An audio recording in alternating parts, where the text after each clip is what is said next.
बिस्मिल्लाहिर्रहमानिर्रहीम। अस्सलाम वालेकुम नादरीन, आप यूट्यूब चैनल देख रहे हैं। मैं इमरान खान हूँ। नादरीन, मैंने आपसे कहा था कि गिलगित बल्तिस्तान का इलेक्शन पाकिस्तान की फ़ौज, मिलिट्री एस्टेब्लिशमेंट, आसिम मुनीर और उनके करीबी जर्नैल वो अफोर्ड नहीं कर पा रहे। उन्हें गिलगित बल्तिस्तान पे पूरा कंट्रोल चाहिए, आज़ाद कश्मीर पे भी पूरा कंट्रोल चाहिए और इसके साथ साथ उन्हें बलूचिस्तान पे तो हमेशा से ही अपना कंट्रोल चाहिए। ये इलाके बहुत इंपॉर्टेंट हैं और यहाँ पे बहुत सारे जो है वो कारोबार भी हैं, बहुत सारे मुनाफे भी हैं, लिहाजा वो यहाँ पे अपना कंट्रोल लूज नहीं कर सकते और वो हर हाल में अपने पसंदीदा उम्मीदवारों को जितवाएंगे। हर हाल में वो यहाँ पे अपनी हुकूमत बनाने की कोशिश करेंगे। मैंने आपको पहले कहा था। और अब पाकिस्तान तहरीक इंसाफ उनके कंट्रोल से बाहर हो रही है। बहुत सारे टाउट्स ये दावे कर रहे थे मकबूलियत बढ़ गई, ये हो गया, वो हो गया, इमरान खान के पास कुछ नहीं है, आसिम मुनीर बहुत आगे निकल गया मकबूलियत में, आसिम मुनीर की सियासी जमातें बहुत आगे निकल गई मकबूलियत में, ये दावे किए जा रहे थे। लेकिन हालात ये हो गए हैं कि वहां पे इस वक्त मिलिट्री एस्टेब्लिशमेंट की दौड़ें लगी हुई हैं और वो पाकिस्तान तहरीक इंसाफ को काबू करने में अभी तक नाकाम हो रहे हैं। सबसे पहले तो जो नौजवानों के वोट हैं उनको बहुत दूर दराज मुंतकिल कर दिया गया और बड़े पैमाने पर ऐसा किया गया ताकि बंदोबस्त किया जा सके कि इन नौजवानों के वोट ही ना पड़े। बंदोबस्त ये भी किया गया है कि अगर ये वोट डालने के लिए दूसरे इलाकों में जाएं तो इस तरह का बंदोबस्त किया जाए कि वहां पे भी ये वोट ना डाल सकें।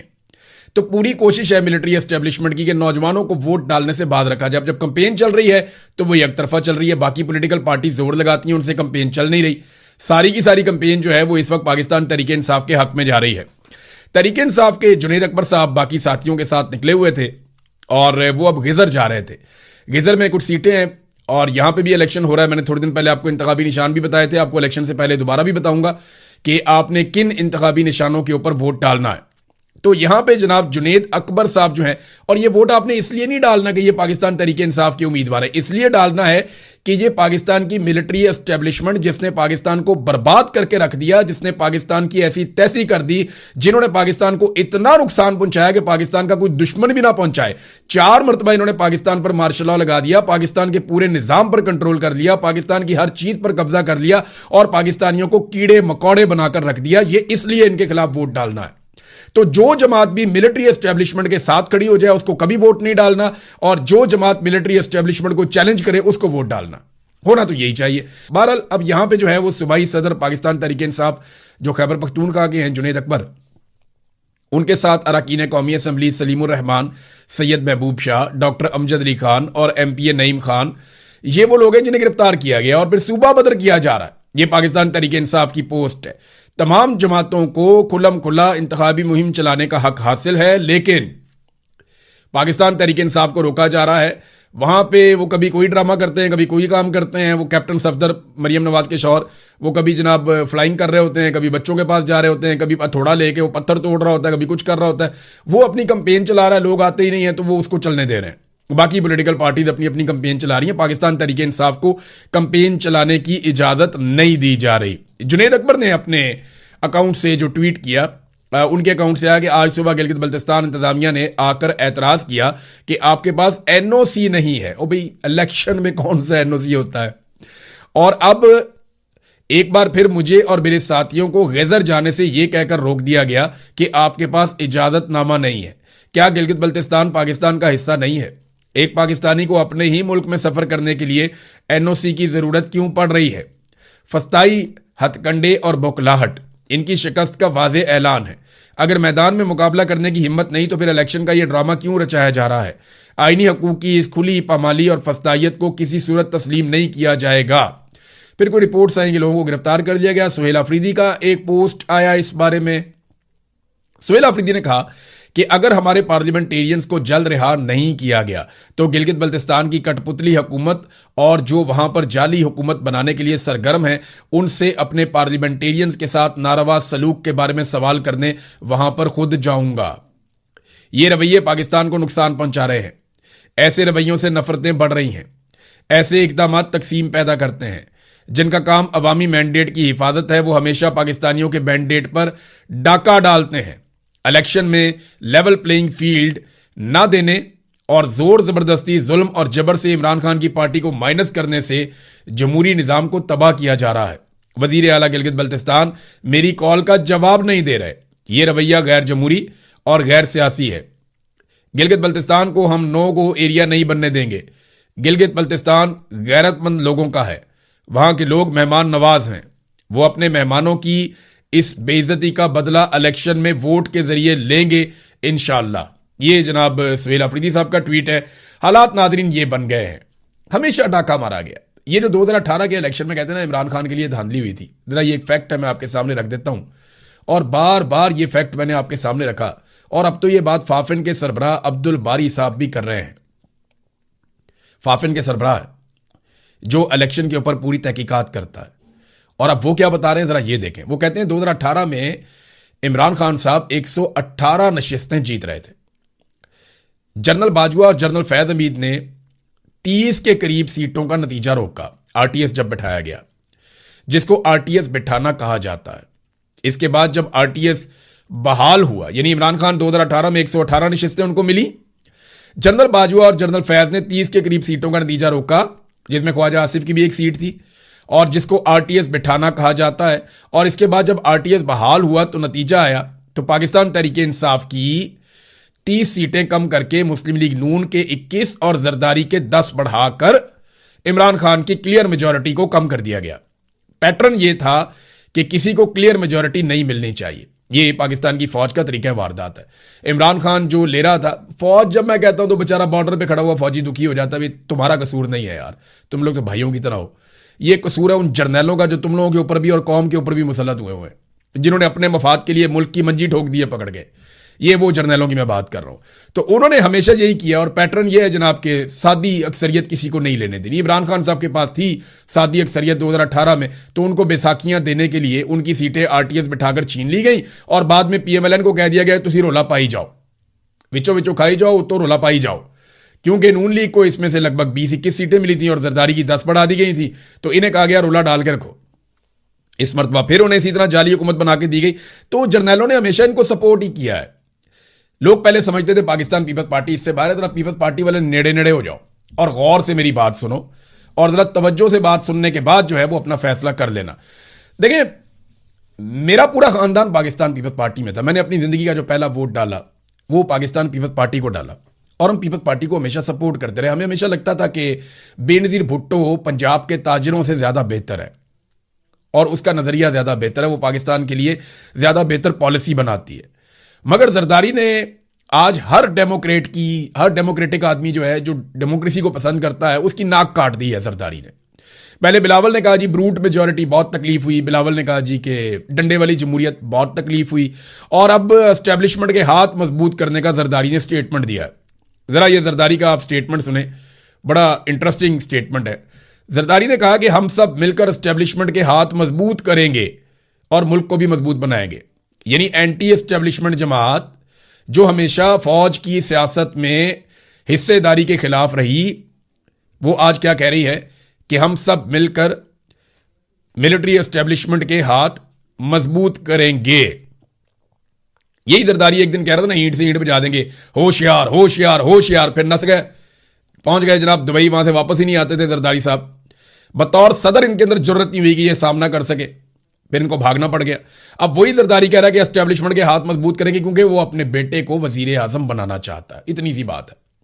और अपनी हुकूमत बचाना चाहता है, अपनी साख बचाना चाहता है, और करप्शन के केसों से जान खुलासी चाहता है, इतनी सी बात है।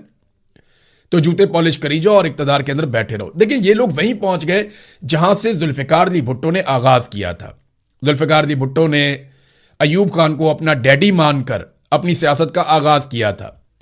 फिर उन्हें अपने इस जुर्म और गलती का एहसास हुआ और उन्होंने ये दाग अपने खून के साथ धो दिया। तो जुल्फिकार अली भुट्टो को सैल्यूट है कि वो डिक्टेटर के सामने झुका नहीं, उसने ये दाग धोया और अपने खून के साथ धोया। बेनज़ीर भुट्टो ने भी शहादत दी और वो एंटी एस्टेब्लिशमेंट रही। लेकिन बाद में एस्टेब्लिशमेंट ने जरदारियों के जरिए से पीपल्स पार्टी पे कब्जा कर लिया। यानी जो भुट्टो की पॉलिटिकल पार्टी थी, इस पॉलिटिकल पार्टी पे जरदारियों के जरिए से कब्जा कर लिया एस्टेब्लिशमेंट ने। और आज ये बेटा और बाप दोनों, यानी आसिफ जरदारी और बिलावल जरदारी, इन्होंने मिलकर एस्टेब्लिशमेंट की मदद से पाकिस्तान पीपल्स पार्टी पे कब्जा किया हुआ है बेनज़ीर भुट्टो की हलाकत के बाद। और ये वो सारा कुछ कर रहे हैं जो एस्टेब्लिशमेंट हमेशा से चाहती है। नाजरीन, एक और ये खबर तो नहीं है, लेकिन ये कुछ लोग तबसरा कर रहे हैं, तो मैं इस पे एक चीज सामने आपको रख दूं। एक इश्तिहार चलाया जा रहा है पाकिस्तान की मीडिया पे कि हमारे फौजी भाई खड़े हुए हैं बॉर्डर पे झंडे लेकर। ये शायद ISPR ने बनाया, और एक छोटी सी नज़म है, वो पढ़ते हैं जनाब कि तुम अपने घरों में ईद मनाओ और हम बॉर्डर पे खड़े हैं। बहुत अच्छी बात है, आप अपनी ड्यूटी कर रहे हैं, लेकिन ये हमारी फौज को ये स्टेटमेंट देना क्यों पड़ता है, ये इस तरह की चीजें बनानी क्यों पड़ती हैं कि हम बॉर्डर पे खड़े हैं तुम घर में सो रहे हो, हम बॉर्डर पे खड़े हैं तुम ईद मना रहे हो, हम बॉर्डर पे खड़े हैं तुम शबरात मना रहे हो।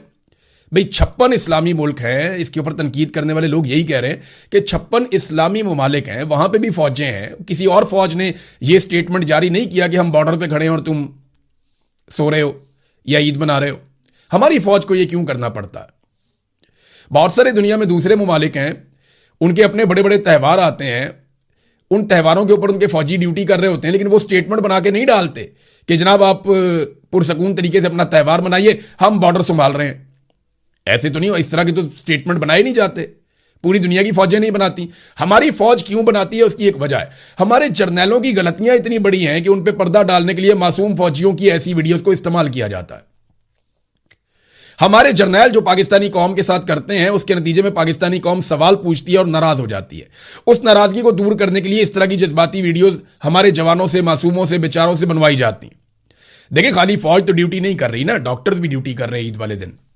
आप जाके अस्पतालों में देखें, पुलिस वाले भी ड्यूटी कर रहे हैं ईद वाले दिन। आपकी मस्जिदों के बाहर खड़े हुए थे जब आप नमाज पढ़ के निकले थे। आप जाकर देखें, क्या पुलिस का हक नहीं है? उनकी वीडियो कौन जारी करेगा? डॉक्टरों की वीडियो कौन जारी करेगा? मुझे बताएं ना, अखबार वाला ईद वाले दिन अखबार डाल के गया, उसकी वीडियो कौन जारी करेगा? कारपोरेशन वाले, सफाई का अमला, दूध वाला, मीडिया वाला, सारे काम करते हैं। कसाई भी काम करता है ईद वाले दिन, मौलवी नमाजें पढ़ाते हैं ईद वाले दिन, बेशुमार लोग काम कर रहे हैं ईद वाले दिन। तो क्या उन सारों की वीडियोस जारी कर दी जाएगी, तुम लोग ईद मनाओ, हम काम कर रहे हैं? बेशुमार गरीब लोग बेचारे काम कर रहे होते हैं, किसान काम कर रहा होता है, ईद वाले दिन काम कर रहा होता है। वो जो करता है उससे आप रोटी खाते हैं, बॉर्डर तक पे रोटी जाती है। क्या उसकी भी वीडियो बना देंगे? वो भी ईद वाले दिन काम करता है। एक सहाफी बेचारा ड्यूटी कर रहा होता है, गरीब आदमी, मोटरसाइकिल के ऊपर निकलता है, जाके खबर इकट्ठी करता है कि जनाब बड़े लोगों ने कहां कहां पे नमाज पढ़ी है ईद वाले दिन। तो क्या उसकी भी वीडियो बना दें हम कि जनाब ये ईद वाले दिन काम कर रहा था? खाली फौज नहीं काम करती, सारे ही काम करते हैं। ये वीडियो फौज को इसलिए बनानी पड़ती है बेचारी को कि जर्नैलों ने जो इस कौम के साथ किया है वो उस पर पर्दा डालना चाहते हैं और एक जज्बाती अंसर लेकर आना चाहते हैं। तो लोग अब बहुत समझदार हो गए हैं, लोग इसके ऊपर भी तनकीद करना शुरू हो गए हैं। नादरीन, एक और खबर, आलमी मंडी में तेल की कीमतें लगातार कम हो रही हैं और अब लगभग 25% तक कम हो गई हैं, यानी $88 फी बैरल से भी नीचे कीमतें आ गई हैं आलमी मंडी में पेट्रोलियम मसनूआत की। जब आलमी मंडी में कीमत बढ़ी थी ना, तो इन्होंने 24 घंटे नहीं गुजरने दिए, पाकिस्तान में कीमतें बढ़ा दी। लेकिन अब कम करने की बारी है, तो $150 का लीटर पेट्रोल ये कब करेंगे? सवाल यह है कि इमरान खान साहब $100 फी बैरल से भी ऊपर का पेट्रोल खरीद के $150 फी लीटर अगर दे सकते हैं, यानी सस्ता पेट्रोल दे सकते हैं महंगा खरीद के, और वो इतना कोई वो नहीं था, यानी इमरान खान साहब उसमें से मुनाफा कम रखते थे। इन्होंने तो लेवियों और टैक्स बहुत ज्यादा लगा दिए। ये आप पेट्रोल के पैसे नहीं दे रहे, आप लेवियों के और टैक्सेस के पैसे दे रहे हैं जो आपको देने पड़ रहे हैं। तो जनाब, आलमी मंडी में जो तेल की कीमत है वो गिरने के बावजूद पाकिस्तान में कम नहीं किया जा रही। अब कम करें ना पाकिस्तान में, जैसे बढ़ाई थी बहुत तेजी से, वैसे ही कम भी करो उसी तेजी से, लेकिन कम नहीं करते ये। नाज़रीन, कपास के बारे में एक खबर मैं आपको बताता हूं। एक्चुअली गन्ने के चक्कर में ना कपास तबाह कर दी इन्होंने पाकिस्तान की। जितनी शुगर मिले है ना, ये बहुत ताकतवर लोगों की है। ये लोग सिर्फ 3 महीने काम करते हैं सर्दियों के सीजन में, ये क्रशिंग के सीजन में काम करते हैं, बेशुमार चीनी प्रोड्यूस करते हैं, बाहर भेज के पैसा कमाते हैं, पाकिस्तान में बेच के पैसा कमाते हैं, और ये इतना पैसा बना लेते हैं कि पूरा साल इन्हें समझ ही नहीं आती कि पैसा खर्च कहां पे करें, और किसान का इस्तेहसाल करते हैं। गन्ना जब तक सूख के बिल्कुल हल्का नहीं हो जाता तब तक ये उसको खरीदते नहीं है वजन के हिसाब से। ये ऐसे जालिम लोग हैं। तो जहां पे कपास लगती थी ना, वहां पे पानी इस्तेमाल किया गया, वसाइल इस्तेमाल किए गए, और वहां पे कपास की जगह पे गन्ना लगा दिया गया। ये गन्ने का फायदा जो है ना, वो किसान को तो होता नहीं है, किसान को तो कीमत मिलती नहीं है, पाकिस्तान को भी फायदा नहीं होता। ये जो गन्ना लगाया जा रहा है इतने बड़े पैमाने के ऊपर, इसका फायदा चंद खानदानों को होता है, जबकि कपास लगती थी तो उसका फायदा ना सिर्फ किसान को होता था बल्कि इंडस्ट्री को होता था, बहुत सारे मजदूरों को होता था, बहुत सारे मेहनत कशों को होता था, और पाकिस्तान को ज़र मुबादला मिलता था जब पाकिस्तान एक्सपोर्ट्स करता था। अब हालात क्या है, कपास की पैदावार 15 मिलियन बेल्स थी पाकिस्तान में, जो कम होकर 2025 में 5.6 मिलियन बेल्स रह गई है, यानी 63% तक कपास पाकिस्तान में अब कम पैदा हो रही है। जो काश्त की जाती थी कपास की, उसका रकबा भी 33% कम हो गया है। 3 मिलियन हेक्टर से कम होकर 2 मिलियन हेक्टर रकबा रह गया है। फिर टेक्सटाइल इंडस्ट्री की ये रीढ़ की हड्डी है, हम कपास मंगा रहे हैं अमेरिका से, अमेरिकन बड़े खुश हैं, और पाकिस्तानी किसान को हमने तबाह बर्बाद कर दिया है। ना उसको कपास लगाने दे रहे हैं, वो गन्ना लगा रहा है बेचारा, ताकि शुगर मिलें चलती रहे इन बड़े बड़े लोगों की, और कौम शुगर के अंदर फंसी हुई है। मेरी पाकिस्तानियों से एक गुजारिश है कि मीठा जरा कम कर दें, आपकी बड़ी मेहरबानी। खासतौर पे चीनी का इस्तेमाल और चीनी से बनने वाली फजूल चीजों का इस्तेमाल आप रोक दें, बंद कर दें, क्योंकि मैं आपके सामने एक डाटा रखने वाला हूं। ये डाटा ये बता रहा है कि पूरी दुनिया के अंदर सबसे ज्यादा शुगर के पेशेंट की जो रेशियो है वो पाकिस्तान में है, और हर बीमारी की जड़ जो है ये शुगर है। हर बीमारी की जड़ ये शुगर है। आप किसी भी डॉक्टर के पास जाएं, उससे कहें मैं चीनी छोड़ दूंगा, आप थोड़े अरसे के बाद चेक करें अपने आप को, दोबारा डॉक्टर के पास जाके आप काफी बेहतर हो जाएंगे।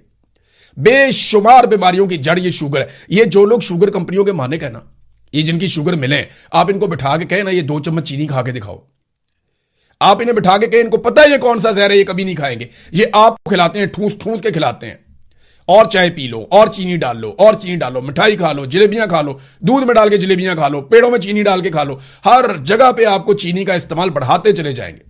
केक खा लो, ये खा लो, वो बोतलें पिलाते हैं, बोतलों के अंदर भी चीनी तुन के बड़ी होती है इन्होंने। ये शुगर खिला खिला के पूरी कौम को शुगर का पेशेंट बना दिया। हालात ये है कि पाकिस्तान दुनिया में पहला मुल्क बन गया, पहले नंबर पे, जहां पे शुगर के पेशेंट सबसे ज्यादा, लगभग 30.8% बताए जा रहे हैं, कोई 31% का डाटा भी है। आप देखें ना, इंडोनेशिया कितनी बड़ी आबादी है, 10% के करीब, बांग्लादेश 14.2%, तुर्की 14% के करीब, अमेरिका, चाइना, इंडोनेशिया 10% के करीब, भारत जो है 9.6% शुगर है वहां पे, ईरान में जो है वो भी 9% है। अपने ऊपर रहम करें, खुदा का वास्ता, सादा खुराक खाएं आप, आपका खर्चा भी कम हो, और ये चीनी का खर्चा बचाएं। बहुत मीठा खाने को दिल कर रहा है, गुड़ खा लें, खजूर खा लें, या आप कोई शक्कर खा लें, या कोई और मीठी चीज आप खा लें। ये जो मैन मेड मीठा है, ये मुझे एक डॉक्टर ने बताया था, MMM, मैन मेड मीठा। वो कहते हैं इससे बच लो, आपकी जिंदगी आसान हो जाएगी। मैन मेड मीठा MMM, इससे आपने बचना है। इससे आप बच गए, जो इंसान का अपना बनाया हुआ मीठा है, इससे आप बच गए, आप बेहतरीन जिंदगी गुजार देंगे। बच्चे जाते हैं, स्वीट्स खाते हैं, चॉकलेट्स खाते हैं, जेलीज खाते हैं, उनको नशा लग गया उनका। बोतल देख के बच्चों को हालत खराब होना शुरू हो जाती है कि हमने ये पीनी है। आइसक्रीम के अंदर मीठा, हर चीज के अंदर मीठा, इससे जान छुड़ा ले, आपकी सेहत भी ठीक रहेगी। और हमारे मौलवी कह देते हैं बड़े आराम से टिल्ले मुंह से हलवा खा के कि जनाब मीठा खाना सुन्नत है। और भाई और काम भी सुन्नत है, वॉक करना भी सुन्नत है, दौड़ना भी सुन्नत है, घुड़सवारी भी सुन्नत है, वर्जिश करना भी सुन्नत है, अपने आप को सेहतमंद और मजबूत रखना भी सुन्नत है। वो काम सारे आप नहीं करते, बैठे रहते, सारा दिन मीठा खाते रहते हैं। तो मेरी पाकिस्तानी कौम से गुजारिश है, एक तो शुगर माफिया को सबसे बड़ी शिकस्त इस बात से होगी कि आप शुगर का इस्तेमाल आज के बाद चलें बिल्कुल नहीं छोड़ते तो 30% कर दें। इनकी मंजी ठुक जाएगी सारों की, इनकी ऐसी तैसी हो जाएगी। और पाकिस्तान का नुकसान हो रहा है, जहां पे कपास लगनी थी वहां पे सारा गन्ना लगा हुआ है। तो नाज़रीन, मैं इसके ऊपर और क्या बात करूं, बस मेरे ख्याल में इतना काफी है। एक और बड़ी खबर आई है, वो ये खबर ये है, और ये एक बरतानवी अखबार है, उसने ये खबर छापी है। उन्होंने दावा किया कि आयतुल्लाह अली खामनाई की नमाज जनाजा पढ़ा दी गई है। जुमेरात वाले दिन का उन्होंने दावा किया कि जुमेरात वाले दिन उनकी नमाज जनाजा पढ़ा दी गई है, आयतुल्लाह अली खामनाई की। और यह बहुत खुफिया रखा गया, सिर्फ फैमिली के लोग मौजूद थे, करीबी कौन लोग मौजूद थे इसके बारे में नहीं बताया गया, लेकिन यह बताया गया कि उनकी नमाज जनाजा जुमेरात को अदा की गई है। और ये बरतानवी अखबार है द टेलीग्राफ, उसने ये दावा किया है। 28 फरवरी को उनकी शहादत हुई थी, और ये 29 मई आज आ गया है, और 28 मई को 3 महीने हो गए लगभग, तो उनकी नमाज जनाजा पढ़ाई गई है आयतुल्लाह अली खामनाई की। अब कोई अवामी सतह पे तकरीब नहीं हुई, लेकिन जब भी कभी अमन का मौसम आएगा, अमन का वक्त आएगा, तो मैं ये जानता हूँ जब गायबाना नमाज जनाजा भी पढ़ाई गई तो लाखों लोग उसमें शिरकत करेंगे। आयतुल्लाह अली खामनाई का कद इतना बड़ा है इस शहादत के बाद, इस कुर्बानी के बाद, और ये पूरी दुनिया को एक पैगाम भी जाएगा। तो नाज़रीन, ये चीज़ें मैंने आपके साथ शेयर की, खबरें और भी हैं, नेक्स्ट व्लॉग में आपको बताता हूँ। अब तक लेते हैं, अपना ख्याल रखिएगा, अपने इस चैनल का भी। अल्लाह हाफ़िज़।